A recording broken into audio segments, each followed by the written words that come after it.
as I'm asleep, I have a dream, and it's just I'm in a dark place, and I just hear a voice, and it says, "Do you trust me?" And I said, "Whoa, absolutely." It said, "Okay, well, we have to go." And I immediately wake up and I tap my wife and I say, "Hey, we should go to the hospital now." And then I go to the hospital. So by day I'm taking engagement photos, and by night I'm in ICU, immediately taken to the back for a CAT scan and chest X-rays.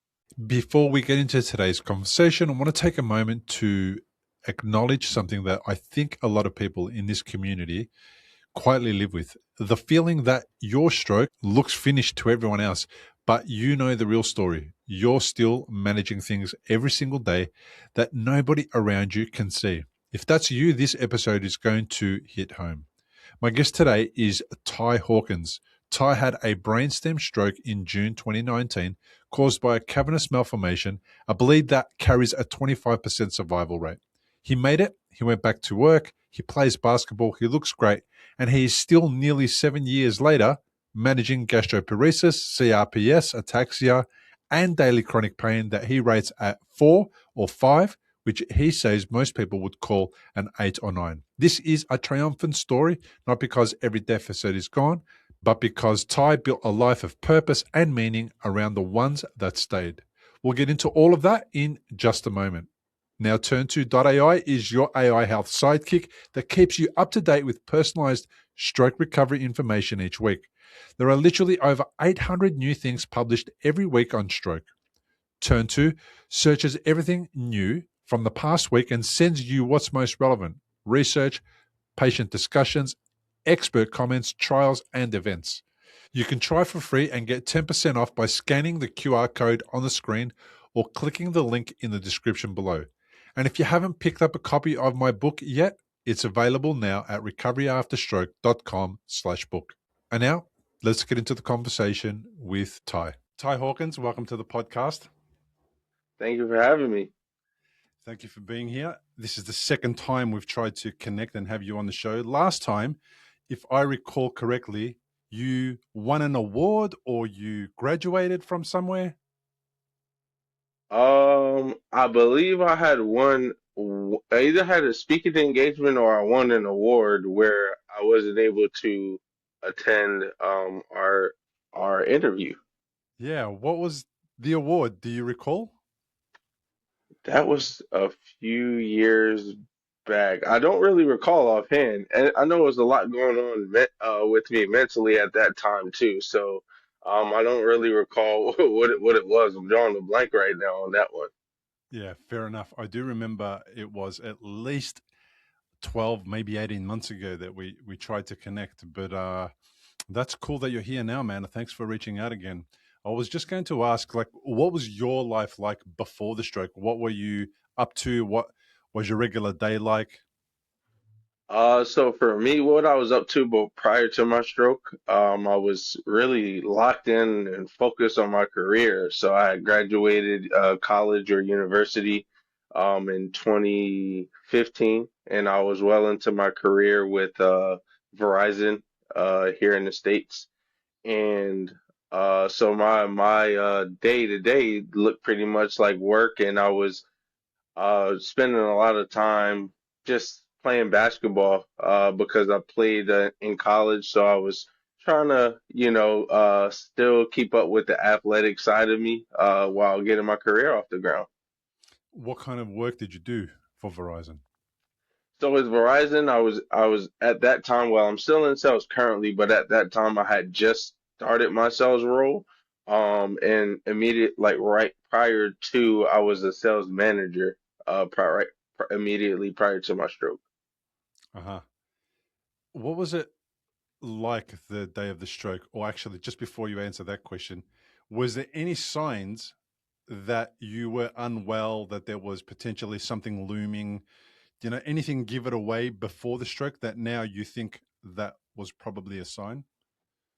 Absolutely. So looking back and now having the education and the awareness of stroke, I remember just having numbness in my left foot that started it started and felt like a little pebble in in my left shoe, and I would take my shoe off and shake it out, and nothing came out, and I had no idea that it was actually like the feeling in my foot, and it started to move up my leg, and eventually my from my foot up to my shin, actually I felt pins and needles, and my foot was actually numb, and I experienced a lot of headaches immediately before prior to the stroke. So for weeks I was having I would have little headaches that I just thought was stress related from work. Dude, the what you just explained about your foot, that's exactly what happened to me. My big left toe went numb, and then my entire left leg went numb. But it took me a week to get to the hospital. By then, my entire left side had gone numb. Hmm. So, how long was it before you decided to do something about your numb foot and shin? So it may have been a few weeks, honestly. So I just pushed through and thought it was because of work and just stress related to work. So it took about a week or so till it actually moved, till actually my leg went numb. And I remember one day vividly, my wife tickled my foot. My feet are, I was ticklish, and she went to tickle she tickled my feet, and I jumped when she tickled the right foot, but I didn't budge at all when she tickled the left foot, and so that was a sign. I still pushed through, and I went to play basketball, and I took a shot that it was routine for me, and I missed very bad. And there were guys at the gym. I thought I had vertigo, maybe something in her ear, and the guys at the gym were like, "Hey, man, something seems off with you. I want you to get checked out before we play again, in a few weeks." And so I decided to make an appointment to see my neurologist, or not neurologist, my primary care physician, and I went through a routine checkup, and everything kind of cleared. And so I had a decision to make. Did I want to tell her what was going on with my body, though my vitals were good? And so I told her, and she ran some tests, like poked my foot, and just was touching my leg with different textures, and eyes open, eyes closed, and I only knew that she was touching me if I could see her. So when I closed my eyes and she touched me, I had no idea. And so she sent me for MRI, and well, not for MRI, she sent me to a neurologist, and the neurologist scheduled me for MRI for the next week, and I was in the hospital the very next day. Wow, man. You had a brainstem stroke from a cavernous malformation. I had a stroke caused by a arteriovenous malformation, which is AVM, correct? yeah, very similar kind of issue with the way that the blood vessels have formed. My one popped and then started to bleed like really, really slowly. It sounds like yours did something similar. So you're going through this for a couple of weeks. You go and see the neurologist, and the next day you're in hospital. How dramatically did it escalate between the neurologist appointment and the next day? So it escalated very, very fast. So the next day I woke up, and it was that my engagement photo shoot. So what a day, right? Wow. And I'll go to the bank. I take a 5 minute drive from my house to the bank. And what happened on my way back is just felt off. I couldn't explain what was going on. I just had an off feeling. So I told my wife I wasn't able to drive to any of the other appointments that I had that day prior to our shoot. And on the way to our photo shoot, so things progress by minute, hour by hour. So I started the day. She noticed a facial droop, and we had no ideas of the signs. She looked at me. She said, "Are you okay? Because your face." And I looked in the mirror, and it was slight, but so I didn't really think much of it. And I was excited for our shoot. So I just pushed through, and on our way, the photo shoot location was at our university, where we met, and that's about a 40-minute drive from our house. So as we're progressing through the drive, my vision starts to get blurry, and I can barely make out the vehicles that are around us. I can only make out the color and the color of the license plate. So I know that something's there, but it's so blurry that I can't even couldn't tell you what kind of vehicle it was. We actually get to the location for the shoot, and I get out the car and I can barely stand upright. So um, I remember trying to move, and I was just so off balance and dizzy. And we did the shoot somehow, some way. I made it through the shoot, and I remember changing my clothes. And as I look back now, I went into the bathroom to change my clothes, and I was alone, and I could I kept tilting to the right while I was trying to put my clothes on and my shoes. And as I think back, I'm so lucky. I'll say I'm so blessed to have made it out of that bathroom. And back to the group. And we finish the shoot, and we drive home. So my wife says, "Do you want to go to the hospital?" Or I said, "No, I want to go home and I just want to rest." So she goes and picks us up some food. I'm at home. I remember taking maybe two, three bites of the food and just feeling so nauseous. Like, man, I can't even, I don't, I'm not even hungry anymore. And so I say, I'm gonna go and take a nap. If I wake up and I feel the same as I do now, we can go to the hospital. And this is where, the story really gets going because in my dream, or as I'm asleep, I have a dream, and it's just I'm in a dark place, and I just hear a voice, and it says, "Do you trust me?" And I said, "Whoa, absolutely." It said, "Okay, well, we have to go." And I immediately wake up and I tap my wife and I say, "Hey, we should go to the hospital now." And then I go to the hospital. So by day I'm taking engagement photos, and by night I'm in ICU. Um, Immediately taken to the back with them saying whatever the stroke they felt that the stroke code was, or what they call it in the hospital. And I was immediately taken back for a CAT scan and chest X-rays. Wow, man, that is a crazy story.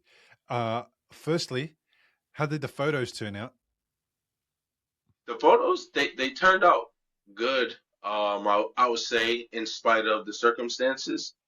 But if you look at the photos, and as you know, as well as we understand stroke, you can look at my face and see the facial droop in my top lip. So as I'm trying to smile, you my smile wasn't aligned. It drooped slightly. So the right side of my face was impacted. So I had a droop going to the right. Um, but I would say they turned out well despite the circumstances, for what the circumstances were. All things considered, yeah, that is unbelievable. This dream, like who now? This this is going to get trippy. I know. Like, who was that in your dream that gave you that information? So for me, at that time, I mean, even now, I would say it was God for me, speaking to me and let me know that, um, I needed to get to the hospital. So, and then at the hospital, when the doctor came in to give the news that they found what they thought was a mass on my brain, I remember seeing a figure in the corner of my room and hearing that same voice say, "Remember that I'm going to protect you." And so from there, I just tied it that was God with me through the stroke. I love it that that was God with you, man. Why not? That is amazing. Yeah. And that the person or that spirit or the being was in the room with you as well, Yes. reassuring you. Wow. Yeah. It was crazy. I remember. So it's almost simultaneous. The doctor was coming in to give the news, and the door was off center to my left.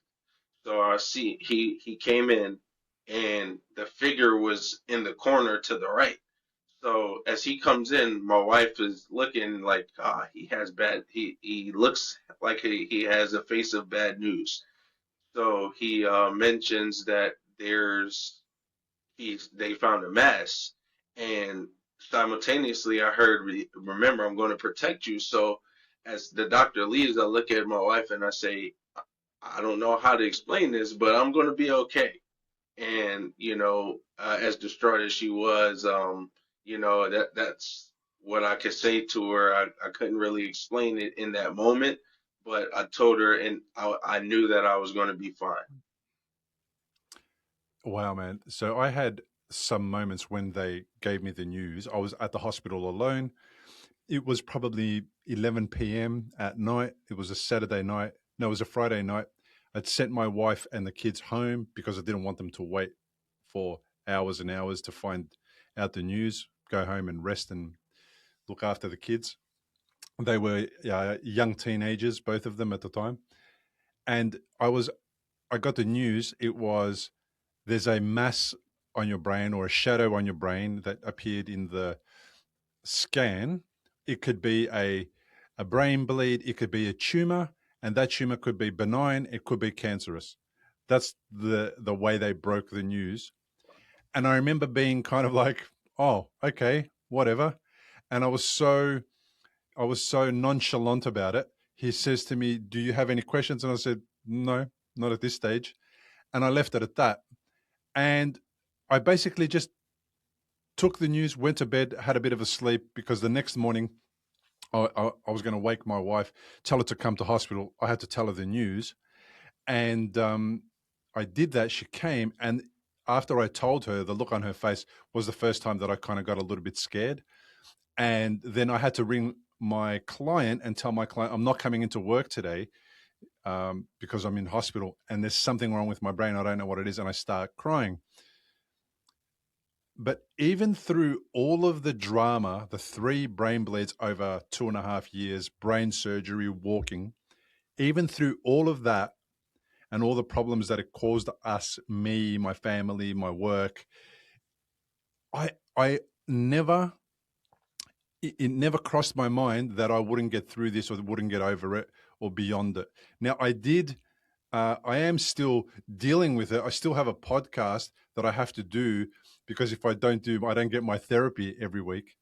Um, but I'm moving through it, beyond it, overcoming it. I never believed for one moment that it would be the thing that stops me, defines me. Even though I've had dark days, dark weeks, dark months, I always expected that it would shift and something would come out from the other side. I don't know whether I would allocate that to God or something else, but I truly deeply believe that like it was within me, and maybe it was kind of godlike type of experience. But I love how you're in technically like the worst day of your life health wise. It could go one way or another, and you're just thinking, I'm going to tell my wife everything's going to be fine, and we'll just get through this. I think that is something that sort of set the foundation for how you were going to approach the whole entire recovery after that, this experience that you had. Yes, I think that definitely set the tone. Having that experience and not, I never felt in danger.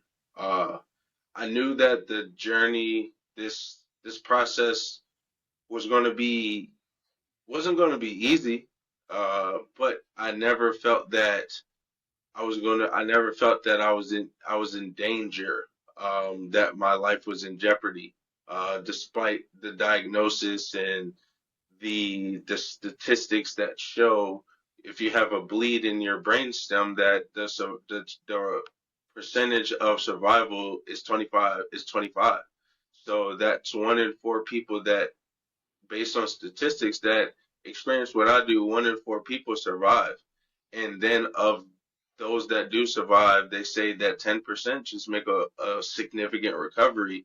And I never felt that I was battling against those statistics each day. That from the moment I got the news, it was a cool, calm, collected call my mom, call my brother, and That's what my wife did, and I just tried to stay as composed as possible, um, because I never felt in danger, and I didn't want them to worry too much.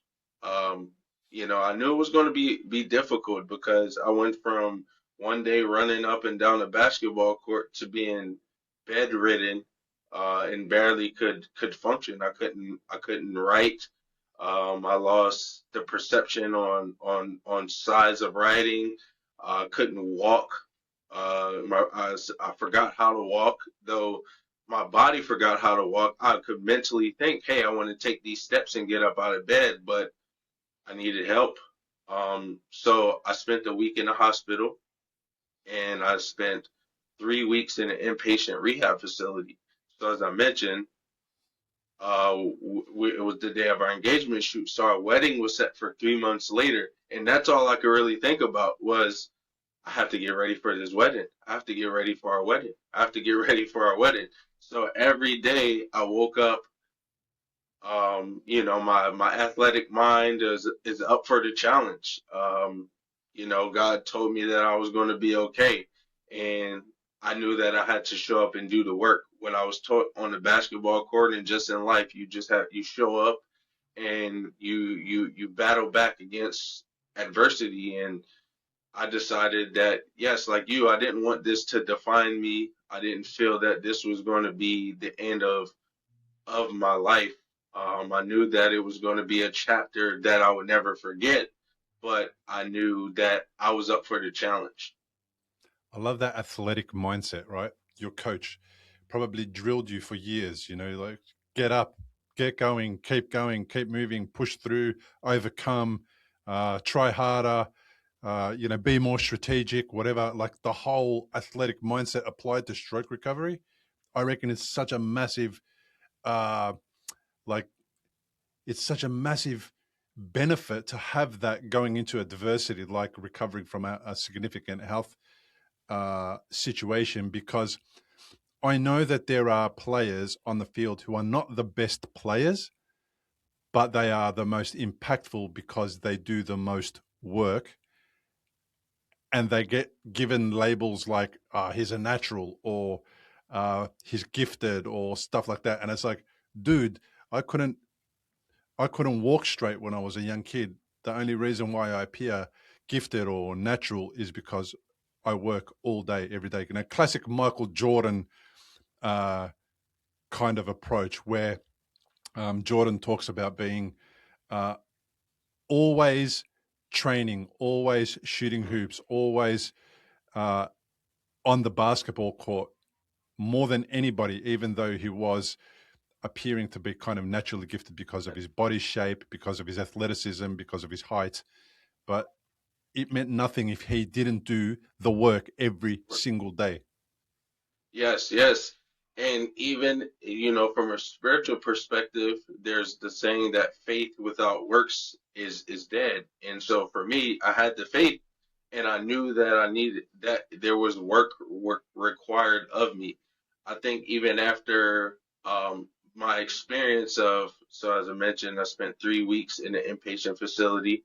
Once I understood the magnitude and how much my athletic mindset really helped me through, I reached out to a lot of my coaches, and you don't understand when you're young how they're pushing me so hard. They're pushing me so hard. And I'm like, well, I'm glad that they pushed me this hard because of that, I felt prepared for the adversity that I faced in June of 2019. So, I remember reaching out and just saying, thank you for being as hard on me as you were, because it helped me through this. Who would have known that years later that discipline that I thought as a young adult, or would, thinking that you're just being tough on me, and it's really building character, it's building a mindset. And I grew to appreciate that as I started to reflect back on my journey, because a lot of the doctors said, man, I feel that you're recovering so fast because you were an athlete. And I wasn't just an athlete, I worked hard. I took pride in, like you said, the Michael being in the gym, and just really working hard. It was one thing I said, hey, you might be better than me, but it's one thing that you might have more talent than me, but you're not going to outwork me. Mm. And, that was my mindset with recovery. It's every day. Once I understood what therapies that I would have to do. Um, so I remember in the inpatient facility, my first week there, the nurses would come clip my schedule to my wheelchair and they would come get me for therapy.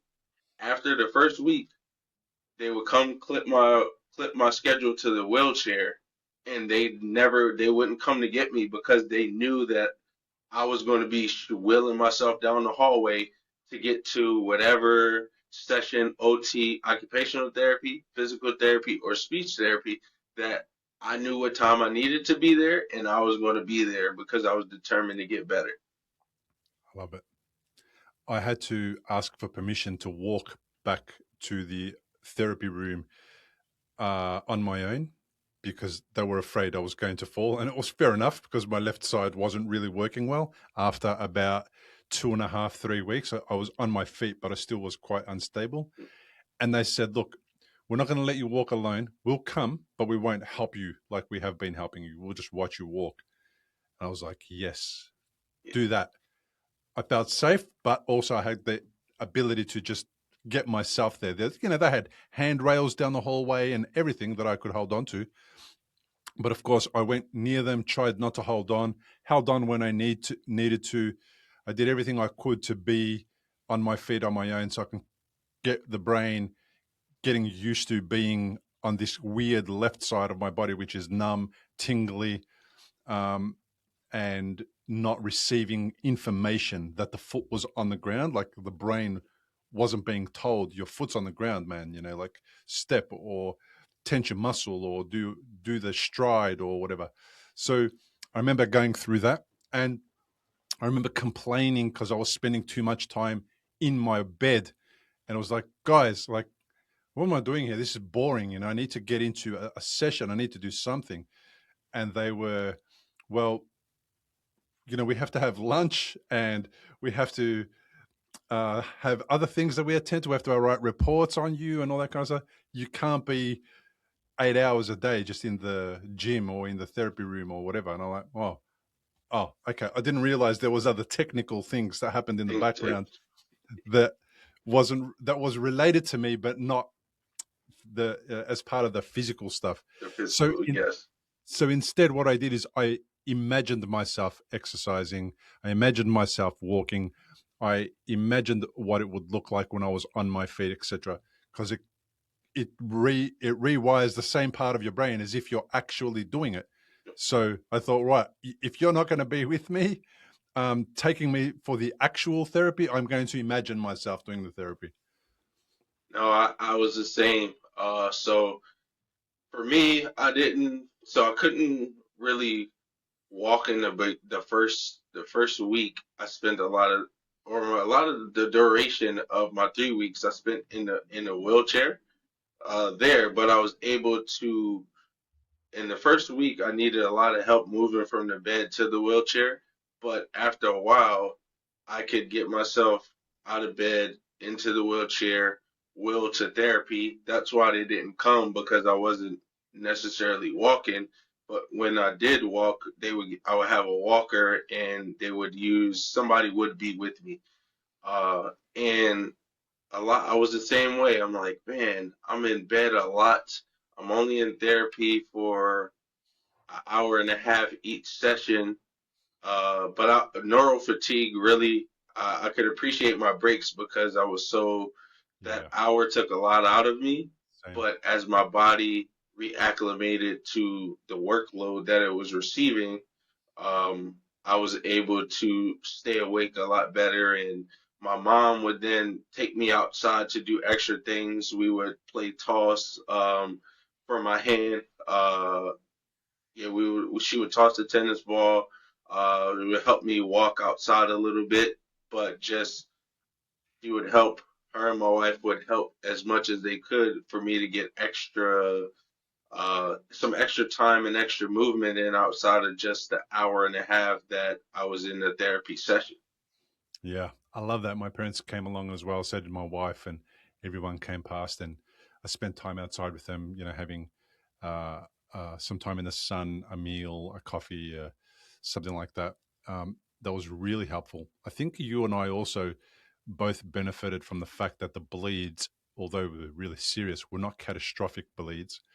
And we had a lot of time to react to our situation that we found ourselves in. I took 7 days, you took weeks, Week. and I think that was just pure utter luck that the bleed was little small enough to start impacting us in a very small way that we thought was not significant and not at risk of our health.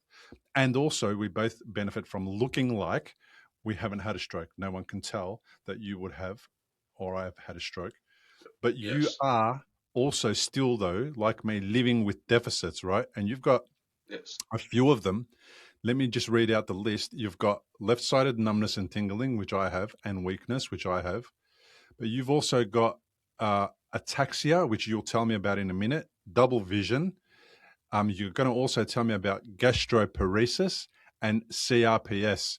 So for someone that is so upbeat, looks like you do, uh, like you haven't had a stroke, etc., you are experiencing some ongoing deficits years out. So, first, tell me a little Yes. bit about ataxia. What's that? So ataxia is it's it impacts the muscle coordination. So when my nervous system gets overwhelmed, um, it almost scrambles my coordination. So sometimes it'll impact my gait. Specifically, it really like impacts, well, again, my left side. So I was impacted in the brain stem, right side of face, left side of body. So it impacts a lot of, and I'm left side dominant. So as I'm trying to lift weights or play basketball, I'll have I'll feel what someone miscoordinated. And so my coordination um, isn't smooth once I get overwhelmed or my nervous system isn't sending the signals properly, then it impacts my running. So then it doesn't send the signals for all the muscles to fire in the proper chain. And then it impacts, yeah, like my shoulder. So we're trying to like lift things overhead. Then it'll get shaky. Uh, but yeah, it's pretty much just a lack of coordination for like to simplify things. Okay, cool. Interesting. So, I have a very minor version of that. My left side, probably not as coordinated as my right side anyway, because I'm right side dominant. But now my left side is just a little bit out, and when I get tired, my balance goes off and I find myself leaning in one direction. I lean into the doorway, when I'm really tired. Getting out of bed in the morning, I need to make sure that my foot is on the ground so I don't lose my balance, that kind of stuff. So tell me about gastroparesis. That's one I haven't come across a lot. So just from having the brainstem is in control of a lot of a lot of your not basic functions, but your essential functions. So breathing, heart rate, digestion. So what gastroparesis is there's a lack of communication between my brain and the vagus nerve, which will then lead to my digestive system either pausing or moving a lot more slowly. And so what that can lead to is a lot of stomach discomfort where I can have 3 bites of food and feel like I had a six course meal. And then when that system isn't functioning properly, it leads to issues with like my skin and things like that. But gastroparesis, from my understanding, is just either a slowdown or paralysis of your digestive system. I hear you. Okay.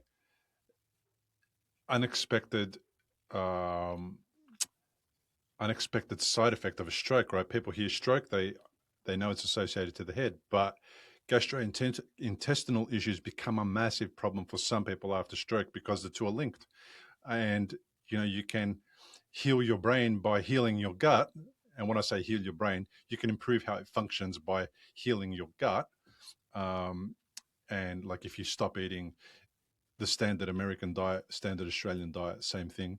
If you stop eating that, you improve the gut conditions, and that improves your brain, but also Right. your other organs. But here you've got like a neurological disconnect sometimes when you're overwhelmed via the vagus nerve that stops the standard basic functioning of your gut digestion. Like Yes. I imagine you have a meal and it takes longer to digest, or and therefore it causes discomfort. Therefore, are you avoiding food because of that? Some days, and this one really, my wife, it's you need to have, you need to eat, you need to have your meals, and like I'm not really hungry. Is a lot of times I'm confused because I have such a discomfort in my stomach that I don't know if I'm full or if it's discomfort from, just everything neurologically. And so I'll have to try and guess like, hey, am I full? What did I eat yesterday? What did I have today already? So some days I find myself avoiding food, just because I think that if I do, I'll give my system time to either catch up or slow down. So simply put, I do, as I'm thinking about it, I do avoid foods at times. Mm, mm. Yeah, makes sense that you would. And I met a guy many years ago. We're talking about maybe 10 years ago, who had the a similar thing to you, but a little more dramatic in that he didn't get hunger messages at all. So he Wow. so he had to eat only when other people were eating as a reminder that it's time to eat. Because if he didn't do that, he wouldn't ever get the message that you have to eat. You haven't eaten for 4 days or 5 days. I'll get, I think that sometimes that may happen where I'm just not getting the signal but I'm aware that, hey, I know I need to eat. I'm aware that maybe it's been a day or I have a workout coming up that I know I need to eat for. And sometimes it can just be, I can have a banana and it feels like I had a steak dinner with potatoes and a vegetable and like wow, just from a banana and a glass of water.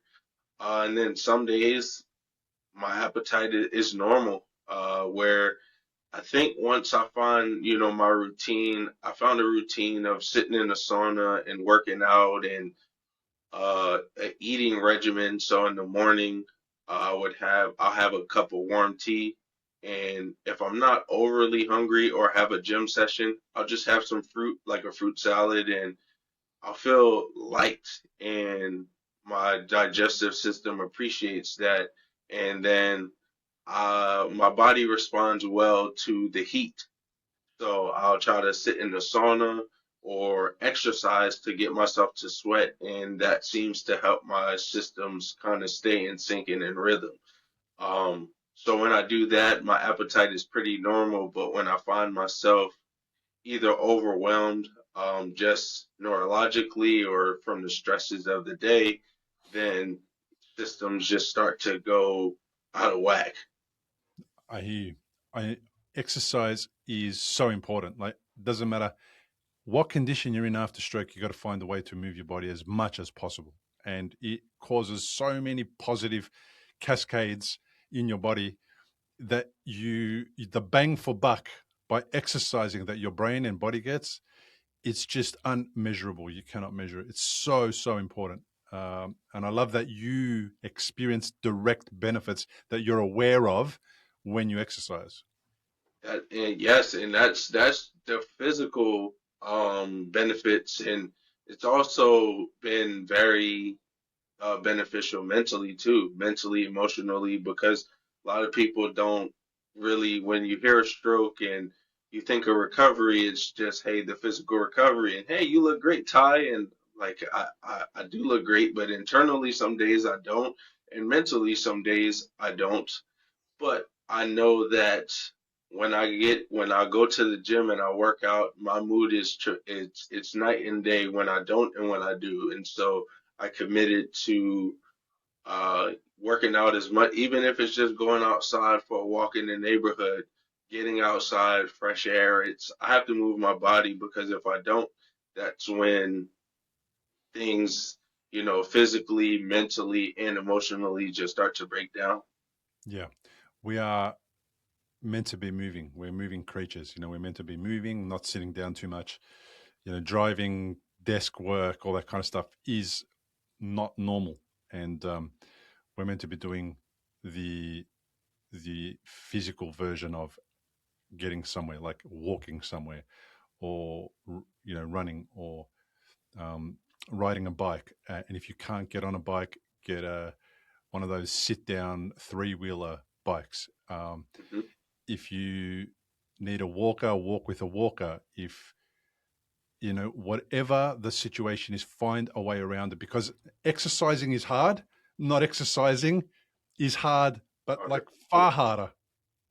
Yes, yes. I made a video about that and I posted it maybe 2 days ago about the gym. And I woke up, I was a little tired, and I still got up and I went to the gym. And after I said that same thing, that I got the hard work done. The work was hard, but not moving is hard too. It may not be immediately hard, but it's hard on your body not moving. It adds up over time, and I it's what kept me, I think, not I think, I know it's what kept me, the movement that I did early on paid off. The doctors, every session, there was a lot of movement, and even now I'm just conscious of I may reach in the cabinet to get a cup, but I'm, extending my arm more than the one time to get the cup because that's therapy. A lot of people have this misconception that therapy is just that 1 hour in the therapy environment, and I try to find everything to be therapy.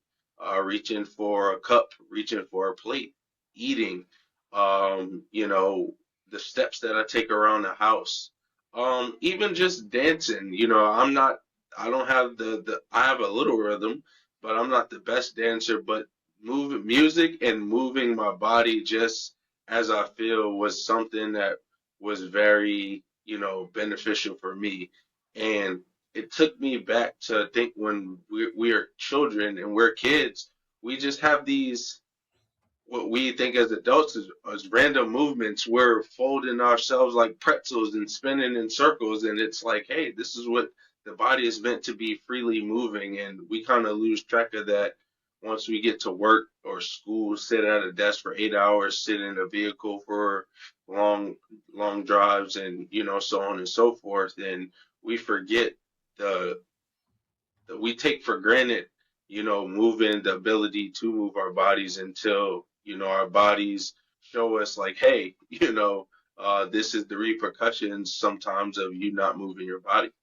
I love that. That's a beautiful way to wrap that up, is by saying the repercussions of not moving your body. It's exactly what it is. They occur. Your hips get tight, your joints change in their ability to handle stress, your bones get thinner. Like so many things change in a negative way. You got to move, even if you're doing a real, if you have a real challenging stroke experience and stroke deficits. You just got to move as much as you can. I love that that approach. So you also are now dealing with CRPS. Now I've heard of that before, but describe that and what it's like for you. So it was misdiagnosed for some years as just neuropathy, which is the numbness and tingling on my left side. So if you were to look at me and draw a straight line down, my right side feels what a normal person would feel. It's just freely flowing. It feels normal, right? And my left side is just constant. daily pain. I feel something, whether it's in, my leg, my arm, it can be even having clothes on. Like this jacket right now is sending signals to my brain that my arm is in pain, and I'm not in pain clearly, but my brain is sending signals that me having this jacket on, this material brushing up against my arm, is painful. Water hitting my skin, painful. Um, What about and the my paint. bed Go sheets? What ahead. about bed sheets? Oh, that, depending on the temperature, if the bed sheets are cold, oh, pain level rises through the roof. Terrible. Yeah. It hurts. But a lot of, my mindset, I don't know. I don't complain about it, and it's like, hey, this is what I have to deal with. So it's constant. Like times I feel it deep within my abdomen. I'll feel it in my shoulder. Um, but CRPS, it attacks. It's essentially your brain just signaling that it's your brain stuck in a fight or flight cycle, and is constantly signaling that it's a threat or some kind of pain is happening. So from putting a sneaker on, it's really been attacking as of lately my left ankle and my left foot. So certain shoes, I can feel the pain deep in the bones of my foot. And then sometimes I'll just feel like a very deep ache in my shoulder. Or if the temperature gets cold enough, it'll feel like somebody's just grabbing, just has a hold on my rib cage. And um, so that's likely to put CRPS. What I think for me, because I'm so used to the pain now, is that I would say daily I have a pain level of four to five, where somebody that's not used to chronic pain would say it's an eight or a nine. And um, some days it's frustrating.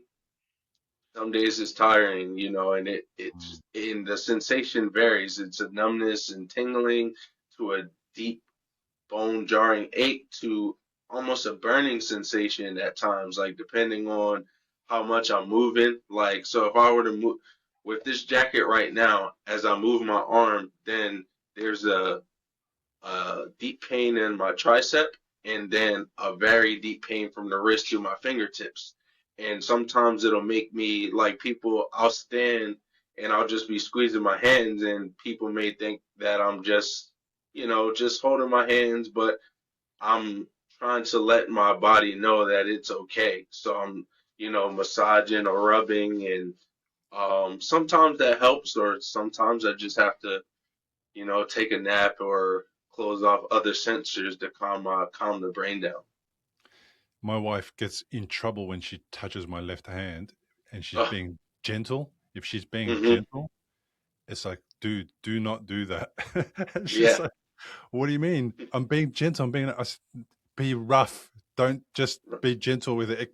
It hurts too much. It, Um, yeah. it's hurting now, and I'm in an enclosed room with no wind, no anything. But my left arm feels like it's cold, like freezing. Well, my right side is perfectly fine. It's a very Yeah. mild, beautiful day outside.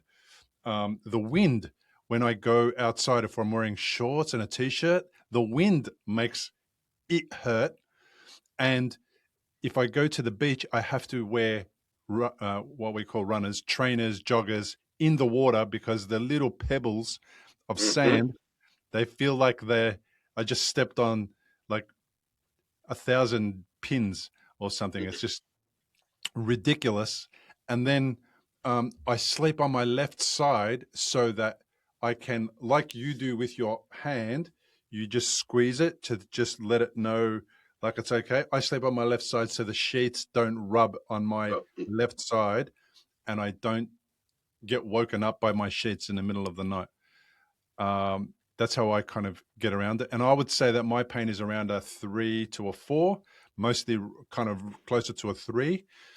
And when we go for a long walk, sometimes I'll go for a long walk with my wife. If we're visiting a city that we've never been to before, we love to see the city on foot the whole time, and we might be walking for 4, 5, 6 hours through the whole day after stopping for a coffee or something to eat or whatever. And my left side will be going, we are not doing this anymore. We're completely done. And I will have to have a conversation in my head with my left side and say, you're coming along for the ride because you are overreacting. The right side is perfectly fine, which means that I haven't done anything to hurt my body. I haven't overexerted ourselves. So you're just overreacting. Be quiet and let's get on with it. And believe it or not, man, that works. That quietens things down. And then we just get on with the job of walking and seeing what we need to see. Yes, yes. So the two things, my wife, so she likes to, pick at my skin sometimes, whether she sees a little pimple or something, and I'm like, please, not today. Now, it's days that I can tolerate it, but it's days where, and in the beginning, she didn't understand. I didn't either. And I'm like, am I just overreacting? I'm like, no, this really hurts. And so as I started to understand my diagnosis, I explained it to her, and she's been, more aware. And I let her know if it's like, hey, I'm fine today, it's good. So you're good to go. And two, I remember she loves Disney. So we went to Disney World for her birthday, and that's a lot of walking, a lot of people. Mm. So, um, and when I get overstimulated, then sometimes I get a little irritable. So we're walking, and I'm like, I have to control my emotions. And then, like you, I have a conversation with myself, like, hey, my right side is not tired at all. My right side, we can go. And I'm like, hey, we are okay. We are totally fine. This is a walk in the park. It's a lot of people, yes, but we are okay. We are safe. And I let my body know it's nothing, that I'm not putting you in any harm's way. We are just walking. And we may have to slow the pace down a little bit, but then as I get back in rhythm, then I find myself, okay, we're back to speed. And I really think that, like you say, it's you having that mindset and then telling yourself. So day two in Disney, day one, I didn't know what to expect. But day two, it's like, hey, we're having this pep talk before we even go outside. We're cooperating today. We're going for a walk, and it's going to be a long day. So let's go. And as long as I have comfortable shoes, and I think, and I walk, take breaks, and I'm able to sit down at times, and my body then is like starts to trust and unlock that he's going to take care of me. So, I have those conversations too and those same experiences. I relate to that so much, man. I get stuck. You know that feeling that you get in your hand. I get it in the ball of my left foot.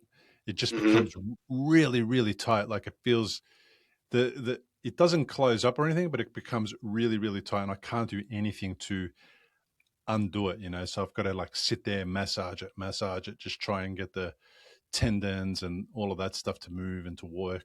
That's kind of like the only way that I can get through it. But I have to get regular massages. I get a massage every about 10 days on my left side to Hmm. loosen everything up. Otherwise, it just puts my right side out as well because then it starts impacting the other side of my body. And yeah, because you start to overcompensate. Mm. Yeah, I do the same. Well, I start going for those kind of, we hear it's movement recovery. So I do a lot of things to move my body, stretch recovery and things like that. I actually have an appointment tomorrow afternoon to do that. Yeah, it's so important. Little things that kind of help you get through the next 10 days or 2 weeks or whatever it is makes such a difference. If you can make it to a massage or if you can get your body looked at, it really helps.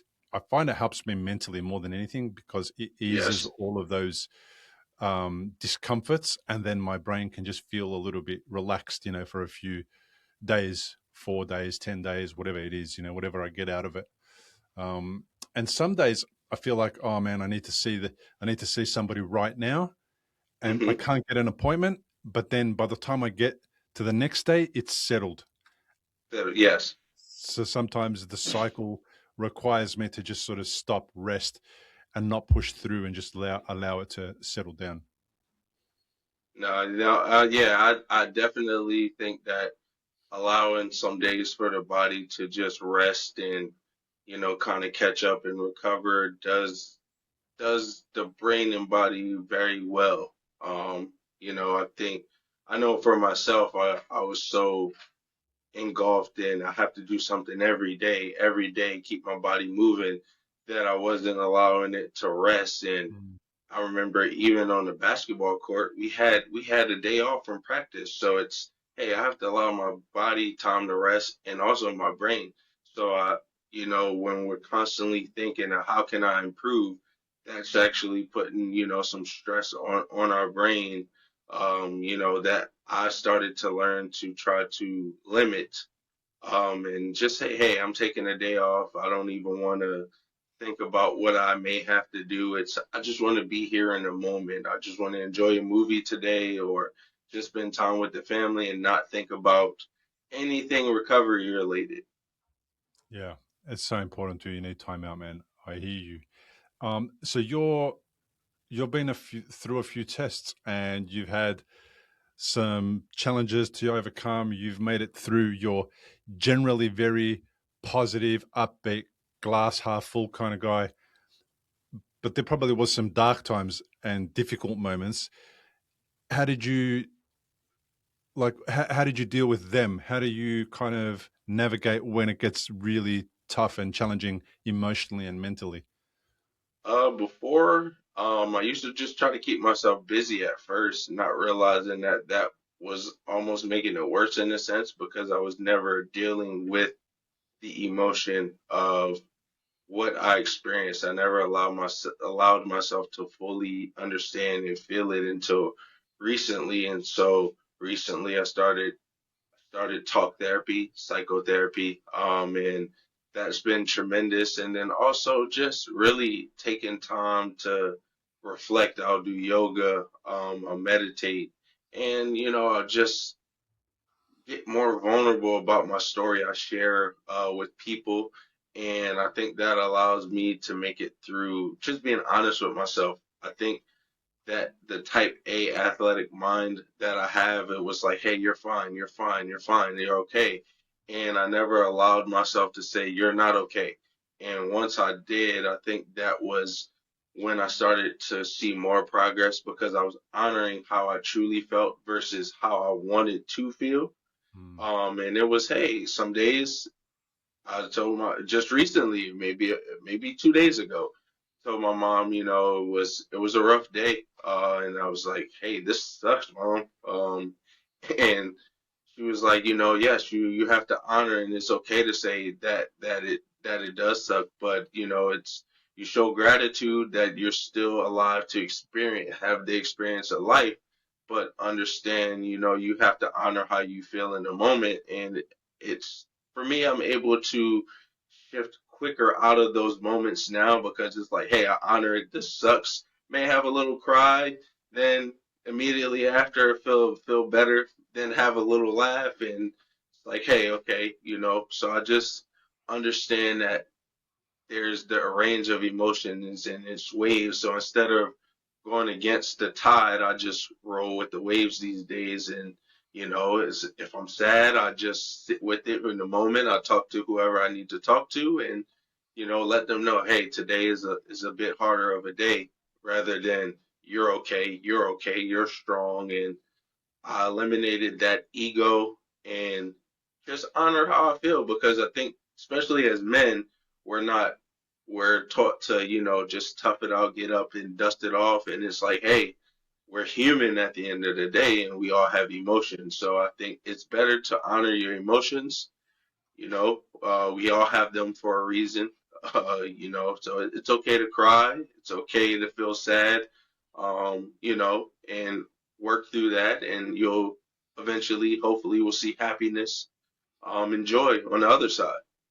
Yeah, there is always a what's it like a reward on the other side of the hard time. Like you might not know it when you're going through the hard time, but it always leads to a positive outcome on the other side.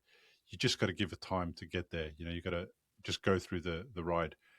and I'm similar to you. Talk therapy, man. Wow, what a difference that's made in my life. It just is so tremendous that you find somebody, by the way, who you like to go and talk to.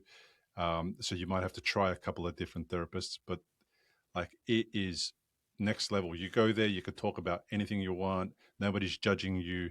You know, you don't have to share that with your loved ones.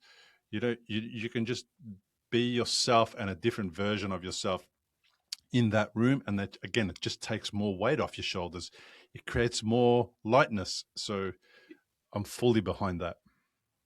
Yes, yes, it's made a tremendous difference for me, and I see, this is I'm moving into year 7, and early on I refused to go to therapy, and I think it wasn't until year 3 or 4 that I really decided to really dig in and understand therapy and realize that hey, it's not just I talk about the stroke less and less now, and just about life, and it helps me, every Monday. It's a great start to my week. Oh, man. Amazing start to your week. Well done. I love it that it's every Monday. Um, you're, where are you doing this recording from now? Where are you? So I'm actually at work. So I was able to return to work, fortunately. So I'm back with Verizon, in my sales role. So I was able to return to my career, and in addition to my career, being able to speak and do things like that. But currently, I'm at work. We're getting ready to close up shop soon, but they gave me the time because they are very accommodating and understanding how important this is to me, and they support me here on my journey. Wow. This episode is not sponsored by Verizon, but thank you, No, it's Verizon, for allowing this to happen, man. Yeah. We love it. All right. I really appreciate that. So sounds like the stroke incident has shaped your life in a meaningful way. yes, yes, it has. Um, I would say I was a very selfish person before, and I don't mean that like in a bad context. It was I just thought about myself and my goals and not how my life could impact others. And after the stroke, just being, given this story and seeing how I had no idea that me sharing that I had a stroke and my recovery would lead to a social media following and people looking to me for, hope and inspiration, that it was like, wow, I'm actually am somebody that can impact. So now it's, I live to help others. That's why I continue to share almost 7 years later and stay in touch with people and help try to provide resources that, um, just be a resource for people that go through this, or loved ones, to anybody who goes through this or any adversity, just to show, hey, my story is a testament that, adversity does hit, but you can make it through. It starts with a mindset and a great community, and I'm very proud of my story and where I am now and the person that I have become despite that unfortunate circumstance and event. Yeah. I'm with you, man. I love what you said about like how you're impacting, you're aware of how you can impact people. We impact people all the time, negative, positive, whatever it is, all the time. You may as well focus the needle towards positive. I If said yes. you become aware of it, it's way better. You get much more reward than just being about yourself. I mean, and I was the same. Like we all kind of start there, it's about how do I succeed? How do I make the next dollar? How do I do this? How do I do that? And then at some point you shift. And for me, the catalyst was the strokes. For you, it seems like it was the same thing. And the reward that I never thought I would get from shifting the needle towards helping other people has been way, way greater than anything I ever um, focused on before. Like, because it's more of a global reward. It's less of a focused, narrow reward, which is, money, car, house, vacation. It's now a feedback loop from other people, and I get messages on the podcast every single day, on YouTube, emails, people going, this episode really has made a difference to my life, or I loved hearing that story from that person. The comments make it so worth doing. It is amazing. Yes. Yes, yeah, for me, the message is, hey, your story helped me make it through, or it helps me, you serve as an inspiration. And I don't do it for that, but it just helps. It's just a good feeling knowing that, this isn't in vain and that I'm able to impact people, especially in places that I've never been. I've Mm. received messages from places in the world that I haven't traveled to yet and hope to one day. And it's like, wow, my story is helping people across the world. And I never imagined that I could have that impact. Before it was basketball and I need to, attain this and career that. And, now I hope to open, an app or get an email like, hey, this has been so helpful, or hey, what advice could you offer? And it's like, man, I can offer you this advice. This is what helped me. And it's just a good feeling knowing that, what the fight that I put up is, then helping somebody, pay it forward. Whether it's a stroke survivor directly or it's a caregiver, or just someone who's having, a tough time and a tough go at life in the moment to know that they draw some sort of inspiration to keep going. And that's what it's really about for me. I love it. Cross culture, uh, cross country, cross religion, like it's just human, right? Like it's got nothing to do with any of that other stuff. It's literally just got to do with human. Right. Um, I know that you need to get back because I've seen you looking at your watch right now. Oh, yeah. So, I was just saying what time it is, 8:15 here. yeah, we've been going for about an hour and a bit, so we'll wrap up. I'm near the end anyway, but I do want you to get back to work. I love the Verizon have done this, by the way, so I really appreciate that. So, I suppose the last question is about like there are people listening right now. Some of them will have just gone through stroke, literally the last weeks, months, might be into their first year. Like, what would be one lesson from your journey that you'd like to just share with the people who are listening, who are a little bit earlier on in their recovery? Early on, I think that it's really it might be cliche, but it's don't compare your recovery to anyone else's recovery. Your journey is your journey, especially in the stroke community. No two strokes are the same. So no two recoveries are the same. So, and the biggest misconception that I hear is that recovery only happens in the first year. And I want to say that I am approaching year 7 and I still see improvements and strides in year 7. So, those are, two of the biggest things. Focus on your journey and your mindset, and don't believe or limit yourself to think that recovery happens in just one year. It's the brain. I think the healing just starts in the first year. I completely agree with that.